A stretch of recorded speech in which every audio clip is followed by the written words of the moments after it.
Hi guys, welcome back to another week of So Into That. It is a sunny spring day here in Carmel Valley, and if you follow me on Instagram or listen to the podcast, you know that it has been freaking raining since like December 15th, and just when it stopped, it starts again, and it's been like crushing my spirit. And so it's a sunny day today. I got out on a nice walk this morning. It's a beautiful day. Things are looking good. It's just me today. We're doing a solo episode and I'm excited because I haven't done one in a while. I went down to LA last month for my first podcast trip, and I interviewed all these great people in person. So I had a lot of interviews that I wanted to share. I was planning on interspersing some solo episodes in there, but life got busy and I didn't. I actually have one more LA interview that I did in LA coming up next week that I want to make sure you don't skip, because you might see her name and be like, I don't know who that is. I'm going to skip it. It's my friend Carly, and she's a UNC friend of mine. She has basically, with her husband, been running Naomi Osaka's brand and business since Naomi was 17 or 18. Her husband is a sports agent, and Carly has worked in PR and marketing and has slowly come over as a full-time person on Naomi's brand. She and her husband have started their own company. They have 2 small kids. They live in LA. They are making it work as parents of young children, running an international business. It's just a really, really great episode for anyone trying to work on work-life balance or working with their husband. And it's not just that you have to have an actual office job with your husband, but just how to get into a flow state of running the household with your husband. It's a really great episode, and Carly's just so cool. So don't skip next week. She's awesome, and we talk about some really great topics that I think are pertinent to so many of our lives. Okay, so I have a few things that I'm into this week. Number one, our friends Megan and Craig live also in Carmel Valley. They had us over for Easter brunch that turned into Easter all day long. Sorry, Megan. Sorry, Cash, who skipped his nap. But we were having so much fun, we couldn't leave. And my friend Megan, I've talked about this, I think, before on the podcast. She sort of made it her 2024 resolution to just have people over more. She's like, I love entertaining, but I never do it because my house is a wreck because I've got 2 little boys and I don't have time to clean it and, cook the dinner. So it's one or the other. And so she's just been we've been over there so much in the past few months. And it's just very inspiring because guess what I don't do when I walk into her house and the Legos are still everywhere. I don't think, oh, Megan didn't clean up the Legos. I think oh, what a cozy, welcoming house. I can't believe Megan was able to cook us dinner. She walks in, she immediately makes the kids feel comfortable because there are toys out and they are welcome to play with them. I just think we all have gotten stuck in 1950s housewife version of entertaining, which was perfectly, vacuumed house that has no trinkets out. It's a freaking stage home. And that is not what it has to be. It's not the phase of life we're in. And hanging out at a house is just so much more enjoyable with children than trying to take them to a restaurant or, out in public in any capacity. So lean in. I don't know. Since Megan made this her 24 kind of intention, it has really been inspiring me to do it more. We've been having so many just impromptu hangouts with friends. We almost never make Friday night plans because we're both just wiped from the week. The kids are wiped from the week. And almost every Friday night, we've ended up either at a friend's house impromptu or having people over here, whether it's for pizza or we just all clean out our fridges and come over and throw together some sort of feast. It has been, those nights have been my favorite. And that's what I'm really into right now. Just impromptu, messy house hangouts. Less dinner parties, more hanging out. I know that I've talked about this before on the podcast, but it just remains my favorite thing that I'm up to right now. So that is that. Another thing that I'm really into right now, Merit, the makeup brand that I really like, just launched these matte lipsticks. So non-shiny, non-glossy lipsticks. So they just kind of tint your lip the color without being a whole freaking moment. I don't know. Sometimes I put on a lipstick and I'm oh, too much. You're just going to the grocery store. Chill out.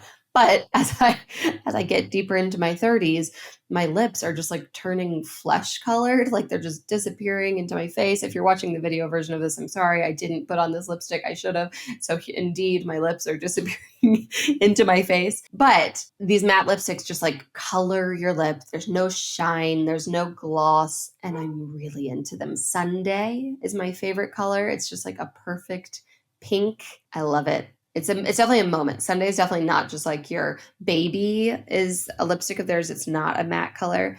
There's just like a very chill color. I can put it on and go to the grocery store and not feel like I'm like trying to, I don't know, look like a Kardashian. But if I put Sunday on, it's more of like, it's an event. Like I would put it on for like a fancy lunch, but it's mostly like I'm going out. It's a dinner time lipstick, Sunday. Like really spruces the place up. I'm packing it for a little trip I'm taking this weekend to go to a very springy baby shower.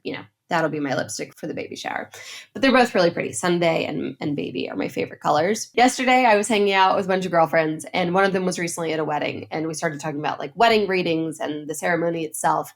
And it reminded me of this story. And this is like one of the coolest, just like, I don't know, it just felt so incredibly, wow, the world is huge, but it is also so small moments. And so I thought I would share this story. About 2 years ago, we were at our friends Sebastian and Maite's wedding down in Cabo. They're friends of ours from when George was at Stanford. And we're at their wedding. And it's the most beautiful ceremony. First of all, beautiful scenically. Like it's overlooking this untouched stretch of beach in Cabo. And it's just, the weather's perfect. It's gorgeous. Sebastian is one of 3 brothers, which is part of how I convinced George to go for a third. I was like, even if, he was like, what if it's another boy? It'll be crazy. And I was like, it'll be perfect if it's another boy. Look at their family and how close they are. So that was good job, Sebastian's brothers, helping me convince George to have a third child. So Sebastian's, I think, younger brother was the officiant, and it was just all so loving and touching. And it was just one of those ceremonies that you're like, wow, these people put so much intention into this. So about halfway through the ceremony, someone stands up and starts reading this poem. And I am sitting there, like I'm looking back and forth at George. I'm looking at the person, because the words that they're saying, I've never heard this poem, but I know that my cousin, Helen, wrote it. And I'm like, if Helen had written that poem, like I would know it. It's so beautiful. It would be, it would be everywhere. I would know that was her. Helen is a fabulous poet and author. She wrote a book called The Needed. I'll write it in the show notes. That is like just the most in your face depiction of sort of the postpartum period and like the changes that motherhood puts in us. And like, it's incredible. It's like kind of spooky, and it's like this otherworldly thing. It's an incredible book. The Needed, I don't know. I'll write it in the show notes. But anyway, I have read all of her books and all of her poems, that are out there. And this poem is so beautiful. I'm like, this is crazy. It just sounds like Helen. Like I could like hear Helen's voice as it was coming out. So I'm like having this moment. I like have tears in my eyes because the poem is so beautiful. Whatever. Ceremony ends. Hours later, after the dinner, I finally get my chance to like go over and say hi to the bride. I've been with her all weekend, but to say hi to the bride that night. And I walk up and I'm like, Maite, that ceremony was so perfect. Oh my gosh. Like I loved every single reading. She's like, oh my gosh, thanks. We put a lot of time and intention into it. It feels so good to hear that, whatever. I am like, who was the author of that poem? It sounds, this is going to sound so weird, but like it sounded like something my cousin would have written. And she was like, oh, I don't know. I heard it at Danny's wedding. Danny is another friend of ours. Danny Hertzberg, if anyone's listening and knows her. I always love when there's like that small world connection. She's like, I heard it at Danny's wedding, and I think it was a friend of Danny's, like a friend of a friend, sister of Danny's, who wrote it. So I'm like, okay, the plot thickens. So I go, Danny's at this wedding, thank God. So I go chase down Danny, and I'm like, Danny, who wrote that poem that was in Maite's, that was just in the ceremony? And she's like, oh, it's this woman. It's a friend of mine named Alice. And my jaw drops because Alice is my cousin. And I'm like, Alice Phillips? And she's like, yeah. And I'm like, so Helen Phillips wrote this. Do you know Helen? She's like, no. And she actually, Danny's officiant was friends with Alice and somehow had gotten the poem from Alice because she had heard it at another wedding. So it's this like web of people coming together for me to hear my own cousin's poem at this wedding in Mexico. And when I hear the name, she's like, yeah, Helen Phillips. Yeah, that's it. That's her name. I was just like shook. Like it was, I don't know. It was one of those moments. It was just like the most beautiful, fun night. I could not believe that my cousin's name, and I couldn't believe that I had like just known that those were her words. So I immediately am like, it's like 2 a.m. in Mexico. You know, these Mexicans, they freaking rage all night long at weddings. So it's like 2 a.m. at this point. I'm like texting my cousin group, like, you guys, this is insane. Like, I was just at a wedding and Helen Phillips' poem was read. I have a text group with my Texas, North Carolina cousins, and Allison and Helen are sort of my like Colorado cousins. So I'm texting the other, and we're all obsessed with Helen's books and everything about her. She's just so cool. So I sent it to them. It has since this reading that I'm about to read for you guys has since been read at so many of our friends' weddings with Helen's permission. And I asked Helen's permission to share it with all of you because with wedding season coming up this spring and summer and fall, I feel it's sort of like all wedding season. It's just so beautiful. And I will write this in the notes of the email that goes out to accompany this in case anybody wants to use it. But if you do, you have to tell us. Okay. You have to either send us a video or just send me an email and let me know so that I can tell Helen how appreciated her beautiful words are. Okay, so I just pulled up my email from Helen when I asked her if I could read this, and she wrote it for her friends Genevieve and Danny Randa and read it at their wedding in 2010. So this has been out in the world, but it's basically only been passed. She's never published it. It's only been passed from like wedding to wedding, somebody hearing it and being like, would you mind if I use that? So she wrote this for her friends Genevieve and Danny. It's never been published, and I just think it's absolutely perfect and like obviously a very unique reading, which I feel like is the goal for many of us when we're planning our wedding ceremonies. Okay. Once upon a time, a man and a woman held hands and stepped into a house.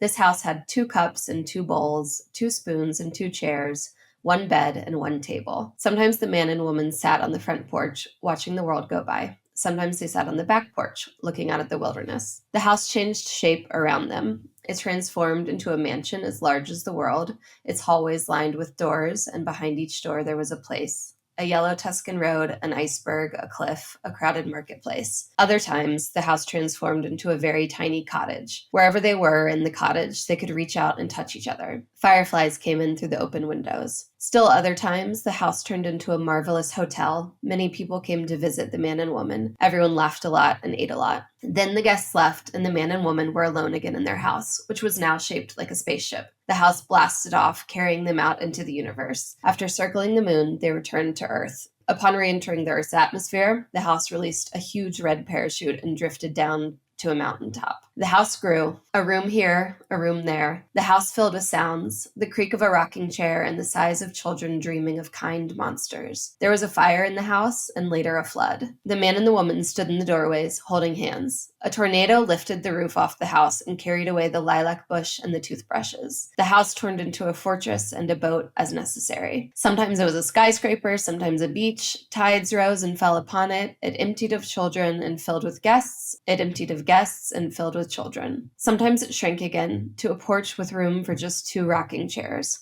He rocked slowly while she talked about serious things and told jokes, and then they were quiet for a while. By that time, they barely needed to speak. Even when they weren't holding hands, they were holding hands. And that is by my cousin, Helen Phillips. And as you heard in my voice, I had to reread so many of those lines, and I can't get through that without feeling so emotional because, man, is that marriage summed up or what? Like, your marriage is this house and like all these changes can happen to it, but no matter what, you were the foundation of it. Ooh, need to take a break.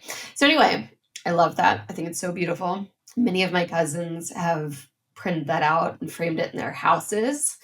I still need to do that. Actually, I really want to do that. I just love it. My friend Lexi read it at her little sister Emma's wedding. I think it's great as a toast. I think if you're not a great like speechwriter and that's just not your thing, but you still want to get up and acknowledge the couple in some way.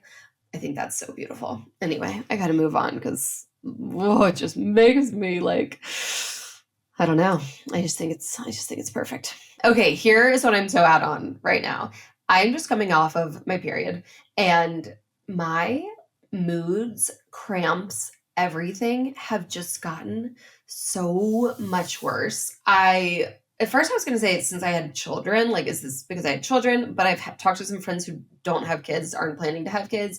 And they're like, oh yeah, no, it's just as we get older, they get worse. When I tell you that I was like a raging psychotic bitch to myself, to George, to everyone around me, actually, I just hermited, so nobody was around me. It was just poor George this past week. And it feels horrible. Like George at one point looked at me and was like, I know you don't feel good, but why are you being so mean to me? And I was like, I'm not trying. I'm literally out of control of my body. And I was talking to a friend about this yesterday. It was with George and our husbands, and we were all having a lovely discussion about it. And my friend, I said that. I was like, I'm so out of control of my body. And my friend looked at her husband and was like, that's exactly what I said to you, right? And he was like, yeah. Like, she was like, I couldn't even like look at the kids. She was like, I've never felt so out of control of my body. So I don't know. There's something, it's horrible. Maybe I need some hormone supplements. I don't know. I'm going to chat with my doctor and figure it out. After I had Callum, who's my second kid, who's now 3.5. And I got my period back a couple of months later. I had a couple of these really bad, sad, bluesy, ragey periods. And I went to her and she prescribed me Zoloft. Apparently you can I thought you had to like build up on Zoloft and then like wean yourself off of Zoloft. And you do. But you can also use it as like a as needed thing for, I think it's called PMDD, premenstrual depressive disorder. You can use it as like a treatment for that in this short term. So you can use it. She was like, you can use it just for 3 days, 4 days, whatever you need. So maybe I'll grab that, another dose of Zoloft, but I would much rather, I love Zoloft, nothing against Zoloft. Zoloft rocks. But I would rather, like, if, I don't know, help regulate my hormones and just not have this unrest going on. Because, it was wild. Like, last Saturday, I, like, couldn't get out of bed. Like, really, really bluesy. Just, like, bad sadness. And, like, that sucks. And then it's so crazy to come out of it and be like, whoa, what just happened? Because, like, I'm out on hormones, like, getting the best of us. Like, it's just BS, and it makes us all feel bad, and I don't like it. So there. Okay, the other thing that I'm out on, this is so sad. I have never seen a solar eclipse. Actually, I think maybe I did when I was a really little kid, but I can't remember it. And I would like to see it as an adult. I am going to Austin this Wednesday through Sunday. First 2 days are my mom as we call her. First 2 days are Crash's 70th birthday trip. So my sister and I are taking her to like a spa situation, one of those like wellness spas things outside of Austin for 2 days. And then my cousin Sarah, her baby shower is that Sunday in Austin. So all of my cousins are flying in from all over the country and we're having like a big cousin weekend in Austin. So I'm so pumped. Can't wait for the whole week. But guess when the solar eclipse is and where it passes through? On Monday, and it passes right through Austin, Texas. So not only were my flights obscenely expensive because of the solar eclipse mania, I don't even get to see it. And if you're thinking, why don't you just stay an extra day? I will have already been away from the beasts for 4 days and I gotta get home. I got all these children. I can't just leave my husband with all these children for so long and, gotta get home. I'm also going on an 11-day trip to Spain with my two of my best girlfriends from high school. Lily, Nellie, and I are going to Spain. We're walking part of the Camino de Santiago. More on that later, but basically I had to sacrifice seeing the eclipse for the sake of seeing my children and not, making my husband feel like a single parent. Also, just I want to be with my kids. And I have a job. There's a lot of reasons why I had to get home, but I'm very out on the fact that I'm so close to a solar eclipse and I'm missing it. Okay, my IRL LOL. I got a clip of this towards the very end of it, so I'm going to roll this clip because it was just so funny. Last night, we're laying in bed. George and I were trying to go to sleep, and Mattis walks in. And this is what my children do when they can't sleep. They walk in and they think of something that's like pressing that they need to ask us. Callum, his only nighttime questions are, how did blank get made? So he'll be like, how did deers get made? How do walls get made? How do people get made? Which really gave us a good giggle, but that's not my IRL LOL. We thought we were in the clear. There had been no child, tiptoeing out of their bed in about 20 minutes. Mattis comes into our room last night and he's like, how do you spell dragon? And I was like, Mattis, go to bed. And he was like, please, tell me how to spell dragon. He's really into spelling. He'll like make us like, I don't know, drill him during like lulls. He's like, drill me on words. Ask me how I spell that. So we're like cat, bat, doing a lot of 3-letter words, but he's working his way up to 4-letter words and he's getting really good at it. And so he's into it. And it like makes him, when he gets like proud of himself and excited, he like giggles. And so it's this like very giggly, adorable thing, Mattis learning how to spell. The whole thing is great, except for when it's, at 11 o'clock at night. So he comes in last night, sugar high from freaking Easter candy. And he's like, how do you spell dragon? And we're like, Mattis, go to bed. He's like, please just tell me. So we're like, DRAGON. And he starts dying laughing. And he's like, no, dragon. Because like, picture like being 5 and trying to say dragon. And also the more you say it, which I've now said it 500 times, it sounds like dragon, like with a J.